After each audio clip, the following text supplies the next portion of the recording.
Hi everyone, this is just a quick video to share with you an experience that I had last year.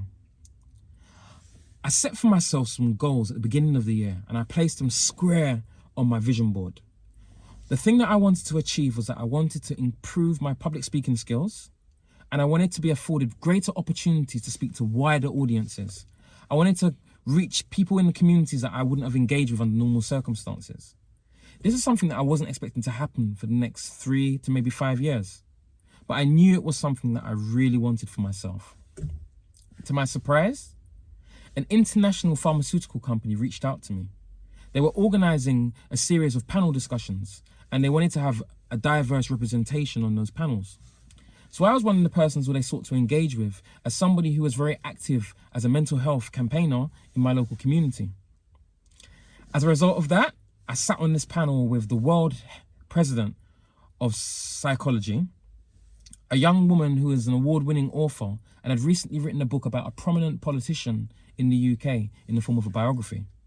And also another lady who's a very senior lecturer with a PhD also from a university in the UK. It was really something that took me by surprise. I never dreamt that I'd sit on a panel with people of that sort of level of achievement. And I certainly didn't think that I'd be sitting on a panel speaking to psychiatrists pretty much in different parts all over the world.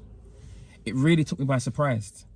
So I grabbed this opportunity, really excited about it, until imposter syndrome sunk in. Me? Why would somebody want me to speak to psychiatrists, to psychologists? What do I have to offer? What do I know? I'm not good enough. I've never written a book. I'm not in any academic journals. I'm not a researcher. I'm not a lecturer. Yeah, I've given a guest lecture before, but that was nothing big. It was a one-off. I had all these questions running through my mind, chasing me, causing me to start spinning in a circle. Mentally, I was in a very frustrating place. But then I realized and remembered a very important quote. I can't let perfection become the enemy of good enough. I can't let perfection become the enemy of good enough. That was my game changer moment. It made me realize that I had to just go out there and do the best that I possibly could. I sat on that panel with these professionals talking to that room full, the virtual room, of about 600 psychotherapists and psychologists, all registered, licensed and practicing. And it made me realize that I was good enough. I felt so proud when I heard one of the speakers who was responding to several questions, saying repeatedly, well, Lee alluded to a very key point, or Lee made mention of a statement, or Lee addressed that in that question. And it made me realize that I was good enough. I deserved to be in that space. And the reason why I was able to command the fee that I got for doing it was because what I had was of value.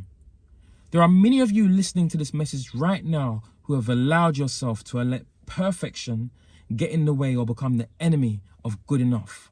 So my message for you today is, you are enough. I'm enough. And none of us should allow perfection to get in the way of being good enough. Let's give it our best shot.